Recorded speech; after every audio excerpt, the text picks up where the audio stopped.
joining me in today's episode is Olusegun Phillips, and we are going to be diving into the topic that is at the helm of every smart investor strategy, the role of commercial real estate in building long term wealth. He's an expert in the field. He's the MD of SaberWorks Real Estate Investment, and he has vast experience in commercial real estate, industrial real estate, and what have you. So he's going to be sharing insights with us on how you can build generational wealth through owning commercial real estate properties. So let's dive in.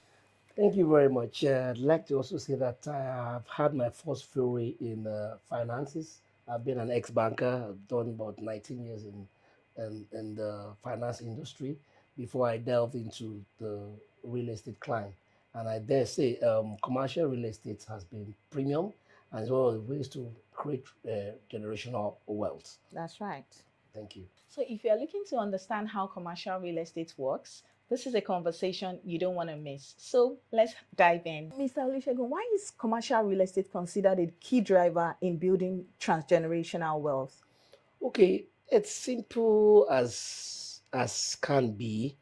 Commercial real estate, as the name implies, commercial is heavy. That's Its right. top end is high up there. Residential is you are restricted to a Okay. particular kind of usage. Okay. Dare say commercial, you can still do residential. Yeah. Outside that, commercial is a means to you thriving in other businesses within that asset or within that building.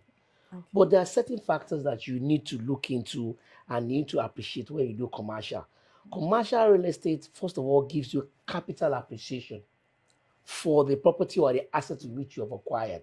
Okay. Two, it gives you rental income. Appreciation, capital, rental income on a yearly basis. Okay. Of course, in any commercial environment, those are the things that you look out for. In any typology, especially in any location, the rental value keeps appreciating. Okay. Inflation, it gives you a hedge on inflation. Per time, you all know that assets acquired over time appreciate. For commercial, it's double what it goes for residential. You're also looking at tax income liabilities. Commercial real estate provides you the opportunity to tweak into your tax modalities for any organization or for any space you are in. You can use it in order for you to achieve a lower tax rebate because you've assessed something and you're looking at a commercial leverage in what that will bring to you. Then you also look at generational wealth, which is what we are really most important about. That's right. You see, for you to have a property within a great location per time, it is transferable over a period of time. Houses can be resold for what you call retail, for what you call for livable spaces. But commercial, you can change from level to level. You can hand it over a period of time. As long as the environment in which you have it keeps improving in terms of development, in terms of commercial and trade opportunities in that environment. And you cannot go wrong with that. So for most of our investors out there, they want to invest in the commercial real estate space, but they need to know, what do you think are the major factors to be considered when thinking of commercial real estate space? I have five, but on the top of my head, I'll give you three. All right. Location. Location is key. Location, as we all know. All right. Market trends. Okay. What are the market trends and indicators? Okay. Then property type. Okay. What kind of property type it is. The other two, I'll give it to you as we go by. All Location. Location is everything. Location is what drives the market appreciation. That's Location right. is what determines the rental value. Location is what determines the rental value, the appreciation value, and also the potential for commercial success. Growth. How close or how far away is it from commercial and trade commerce? Okay. So location is king. For you, you need to look at a location that is prime. A location that over a period of time, you are looking at it consistently growing and yielding. Okay. So location is number one. Number two, you have the market trends. Is it a buyer's market or a seller's market? What drives that market trend? What is in it that ensures that part time you are looking at the figures, and you're looking at the data, and it's ensuring that part time you are coming home smiling as an investor. Then number three, you're looking at the prototype. What is the structure of this property you have on ground? Is it commercial retail? Is it warehouse? Is it hospitality? What division or what What's the areas focus? is it are you into? Or is it mixed use where you have hospitality, commercial, you have warehousing, you have retail? Retail in terms of mass production and sales of certain things or certain individuals or certain services. Commercial, where you have like companies and industries. Over the warehousing, where you store things. Things, Is it so? It's varied. industrial Those are and all. things that you look into that determine that this is what I have. Or is it encompassing of all three? You have people going work, live, and enjoy. Right. Work, live, space there. You have all of that. That's what this means. They're trying to tell you that your investment encompasses of all these three or four major things, and per time, yearly and annually, there's an appreciation for you. Thank you so much for those factors given. I'm sure with this information, we are being able to inform our investors, our viewers out there to know the factors to be considered when investing in commercial real estate. So we still have some more questions, Mr. Shegun. Okay, so how do you think investors can strategically build and structure their commercial real estate portfolio to in such a way that when they want to transfer the wealth, it can be a seamless one? That's a very, very As in, important what can question. guarantee the seamless transfer? Transfers. That's a very, very important question. Diversification, Okay. estate planning, and then estate holdings. Those Okay. are three important things that can be achieved in this situation. Let's start from diversification. Um, for example, the client is looking at ensuring that not all of his uh, investments are placed into one kind of commercial real estate. If it could be retail real estate under commercial, it could be it could be Office office spaces. spaces, it could be warehousing, it could be short lets under the commercial aspects. If you diversify, you you spread the risks, you mitigate your risks per time, so that there are times in the economy some kind of business or trade might not boom. Boom. But in your other trade, you're ensuring that the wealth is still stored in somewhere else. You understand? That way you are diversifying. You are ensuring that not all your apples are in one basket. Basket. Because per time, if the basket gets rotten, all those apples will be spoiled. That's You right. understand? Number two, you have estate planning. The means of wills and trusts are very important in generational wealth. Why do our parents have wills? Why do rich people have trusts? Over a period of time, you get your legal people to ensure that your properties, your assets are under structured wills and trusts. It can be passed down from one generation to another generation. Number three, you have holding structures where you have the use of REITs, real estate investment trust funds. You have special trust drives for your for family and for your next generation. You prepare ahead.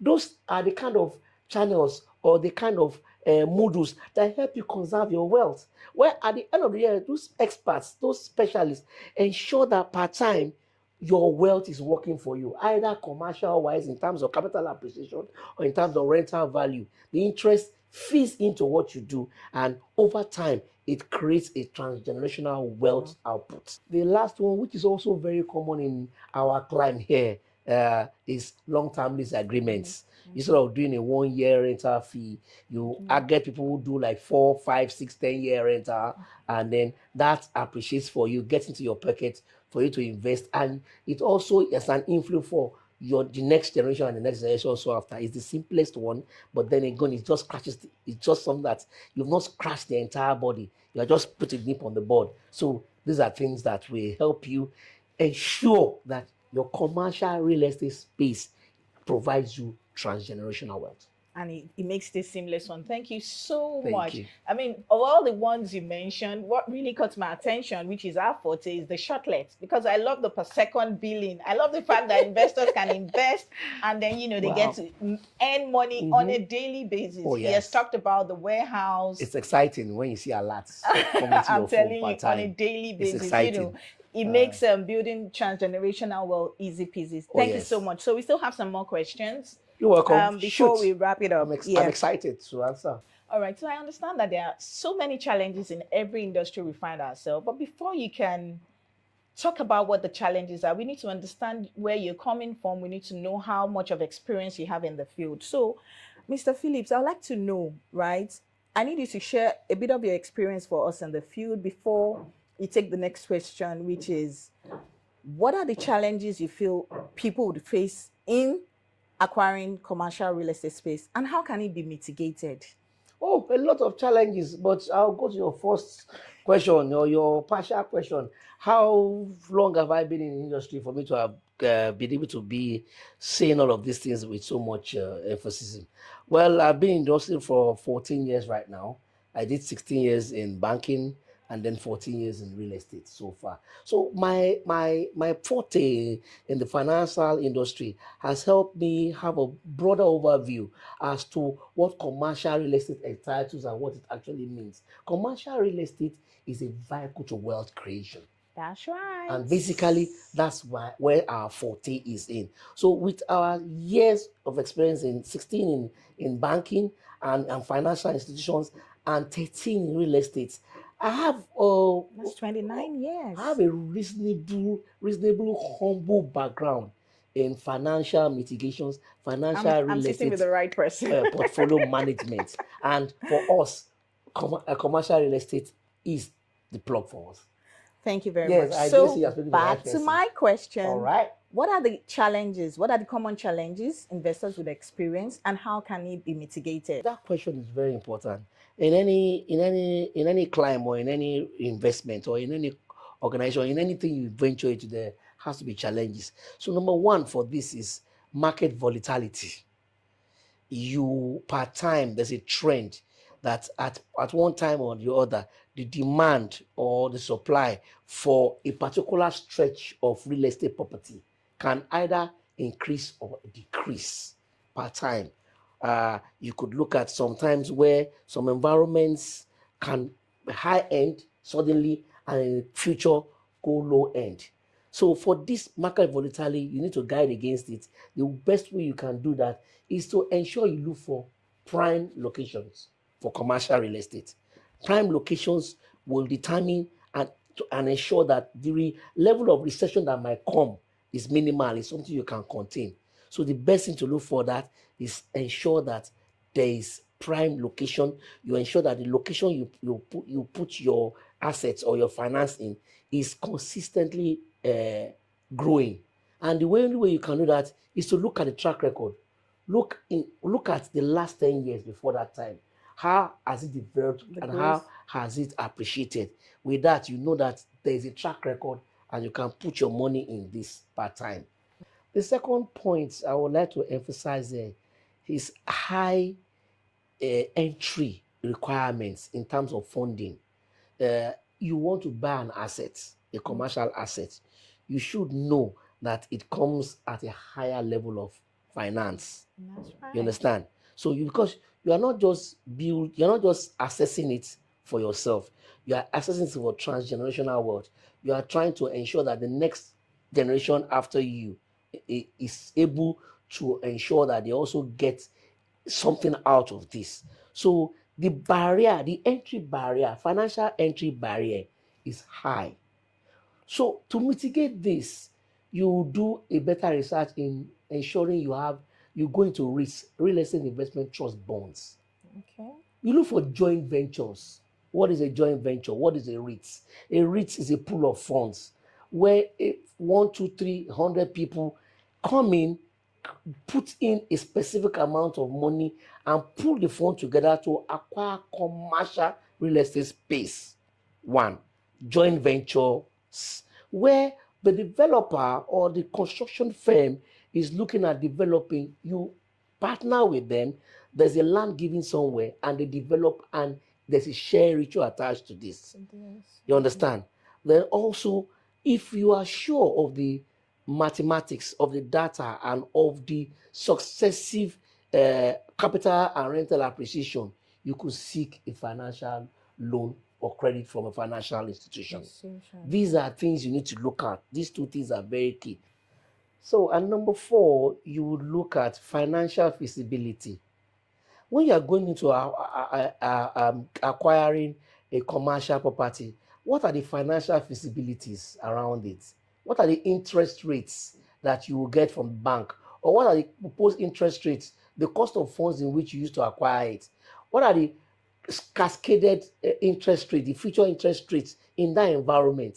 So you're saying What all that are needs the to be yield? considered. Those need to be considered per time. Then you look at regulatory compliances, Okay. the infrastructure in that area. Is it confirmed? What is the development in that That area? Have area. you reconfirmed with your realtor, client, or consultant that in this area that I'm having this asset, they will not build a bridge in the future, and then you'll be running helter skelter? What is the government's future plan? 20, 30, 40-year plan in that environment? What is the regulatory compliance? Does it comply with building plan approvals? What is meant to be built in that area? Is it specifically commercial alone? Is it mixture of commercial and residential? Is it just residential? All those All factors those need to factors be are there. considered. What is the height to which you can carry your building? Is it around an airport? Is it free from all those encumbrances? So it's actually a big deal to look at all those five factors. If you have those five factors and many more that I could share with you, but because of time, those factors are the things that endear you and guide you towards ensuring that your investment in assets is safe for the future and it can be wealth transferred into the future, which is why we are here. The other two are more or less things that you can manage and handle. Number four of that is property and facility management issues, and of course tax regulation issues. Property management issue or facility management issues are, of course, you have the property available to you. Tenants, handling tenants can be a Herculean task. Facility management, structural cleaning and environment, the area, maintaining the edifice and the structure can be very demanding. It's as simple as ABCD. Get a facility management company That's right. that you can outsource that stress off you, so that you can just at an agreed fee, they Fees. can manage your property and your asset And for make it a you seamless and one. have it seamless. And then the final one is tax and government rebates and tax issues, inflation, tax issues, basically. You have a building and an edifice. Of course, the organization, the government wants to make money. They've seen your edifices bringing in funds in and out there. They will come to you now and they will ask for Definitely. certain levies. So for us, it's as simple as outsourcing to consultants, government consultants, there are specific consultants, strong financial and real estate consultants that come in to help you do such things. At the end of the day, you are outsourcing that stress to them, and they ensure they know how to regularize and make sure that at the end of the day you come out on top.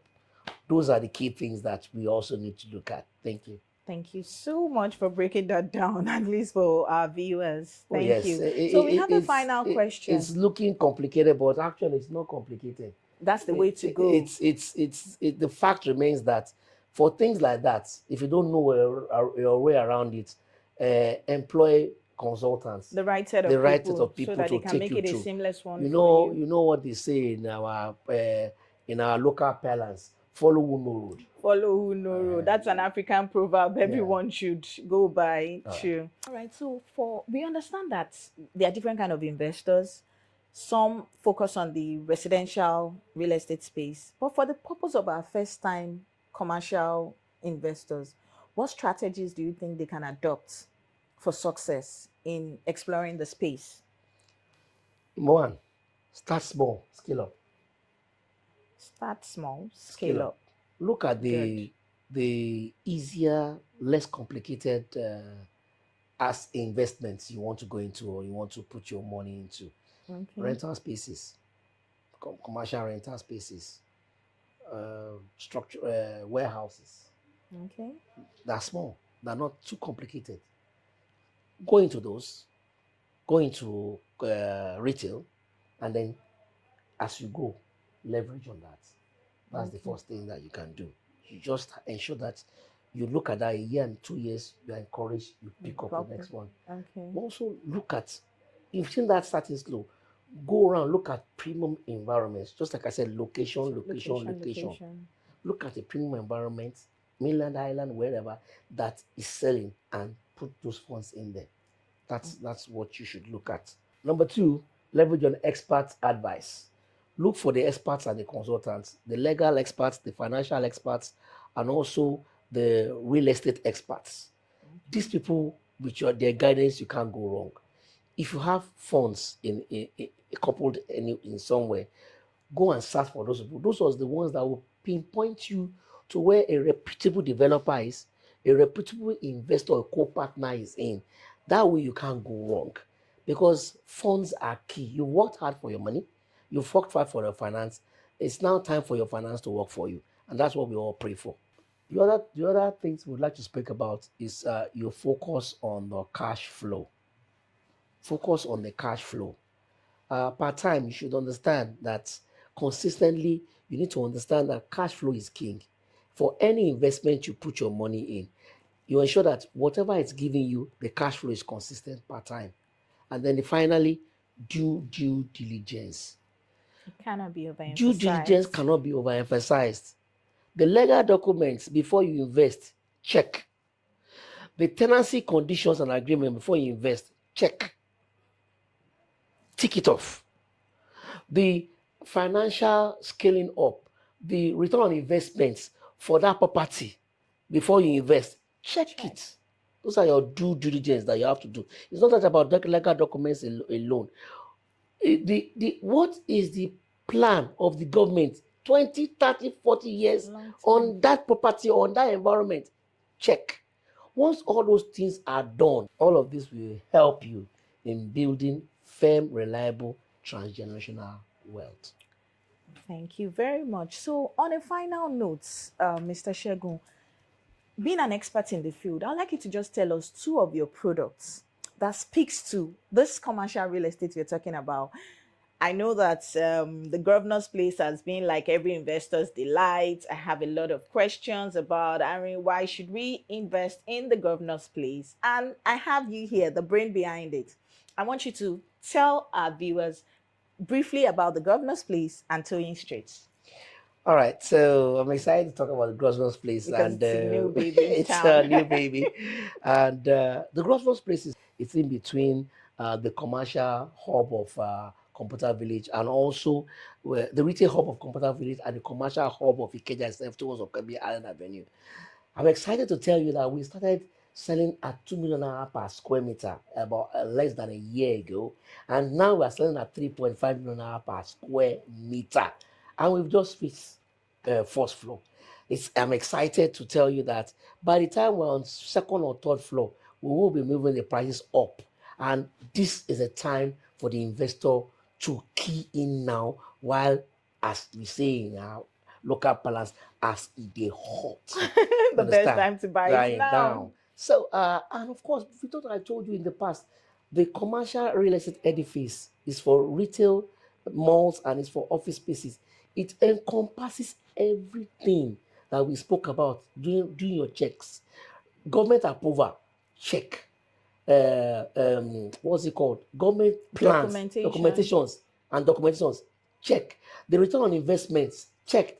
The rental and capital property, reposition, check. check. You can't go wrong when you invest in the Grosvenor's place. Then our latest cutest infant baby in town is called the Hedge Trust. Off Twin Street in a prime location, off Twin Street, and It's a premium uh, residential stroke commercial real estate space, Mixed use. mixed use, suitable for those that want to create shortlets. It comes with a variation of 2 bedroom and 3 bedroom uh, uh, of apartments. And with that, you can't go wrong, because at the end of the day, your residential space will end up giving you commercial Fun. full and returns per time. You can't go wrong with you. Thank you.